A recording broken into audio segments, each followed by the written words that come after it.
பண்றேன். சரியா? என்னன்னா முதல்ல மயங்குழி எழுத்துக்கள். சரியா? அதுல மிஸ்டேக் பண்றேன், தவறு பண்றேன். அதுக்கப்புறம் குறில் நெடில்.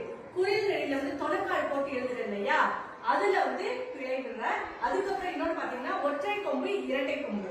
சரியா? இது மூணையும் நீ சரி பண்ணிட்டேன்னா தமிழ்ல வந்து நீ அழகா எழுத ஆரம்பிச்சிருவ. இப்ப நீ பிரைமரி தானே, ஒன்றும் பிரச்சனை இல்லை, போக போக இதெல்லாம் சரியாயிடும். சரியா? இன்னைக்கு நம்ம முதல்ல வந்து மயங்கொலி எழுத்துக்கள் பார்க்கலாம். சரியா? இப்ப பாருங்க, நான் எழுதியிருக்கேன் கா நா சா ஞா டா நா தா நான்னு சொல்லி இந்த வரிசையில எழுதியிருக்கேன். இப்ப மயங்கொலி எழுத்துக்கள் என்னென்னு பார்க்கலாம். இப்ப வந்து நான் மயங்கொலி எழுத்துக்களப்பா நம்ம ஃபர்ஸ்ட் அண்டர்லைன் பண்ணிக்கலாம்.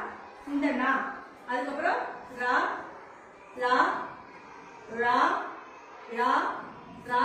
நான் மொத்தம் எத்தனை இருக்கு? 1 2 3 4 5 6 7 8. எத்தனை மயங்கொலி எழுத்துக்கள் இருக்குப்பா? 8. இந்த மயங்கொலி எழுத்துக்கள்ல ஃபர்ஸ்ட் நம்ம முதல்ல பார்க்க போறது நா. இத நம்ம நார்மலா என்ன சொல்லுவோம்? மூசுரை நான்னு சொல்லுவேன். இப்போ நம்ம என்ன சொல்றோம்னா டாவுக்கு கீழே இருக்கிறதுனால தன்னகர நா அப்படின்னு சொல்லணும். சரியா? தன்னகர நா. அடுத்து பாருங்க, இந்த நா என்னன்னா டாவுக்கு கீழே இருக்குதா, டாவுக்கு கீழே இருக்குதா, அதனால இத தன்னகர நா அப்படின்னு சொல்லணும். இப்ப இங்க வாங்க, இது என்ன சொல்றீங்க? இரண்டு சொல்லி நான் சொல்றீங்களா? இது ராவுக்கு கீழே இருக்கிறதுனால ரன்னகர நா. இது மூணே மறக்க கூடாது. இப்ப அடுத்து பாத்தீங்கன்னா ரா பார்க்கலாம். இந்த ரா வந்து இடையினம் ரா. என்ன ரா?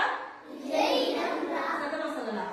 அப்புறம் இந்த ரா நல்லா அழுத்தி நம்ம சொல்லணும். இது வந்து வல்லினம் ரா. சொல்லுங்க, வல்லினம் ரா. இடையினம் ரா, இது வல்லினம் ரா. அடுத்து நம்ம வந்து லா.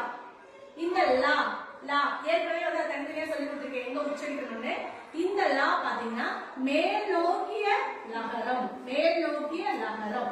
அதே இது நம்ம இந்த லா என்பது ழா, நாக்கு நல்லா உள்ள படிச்ச ழா, சிறப்பு ழகரம், சிறப்பு ழகரம், தமிழுக்கே உரிய சிறப்பு ழகரம். அடுத்து இங்கே நீங்க ஏதாவது மத்தள லா சொல்றீங்களா? ஒன்னாவது எல்லாம் மத்தள லா தானே படிச்சிருப்பீங்க. இப்ப இது வந்து கீழ் நோக்கிய லகரம் அல்லனா பொது லகரம்னு சொல்லுவோம். கீழ் நோக்கிய லகரம் இல்லைன்னா பொது லகரம்னு சொல்லுவோம். இப்ப ஏற்கனவே நான் சொல்லி கொடுத்த மாதிரி மயங்கொலி எழுத்துக்கள்ல நான் வந்து மயங்கொலி எழுத்துக்களை மட்டும் இங்க எழுதிருக்கேன். பாருங்க, இது என்ன நான் சொன்னேன்? தன்னகர நா.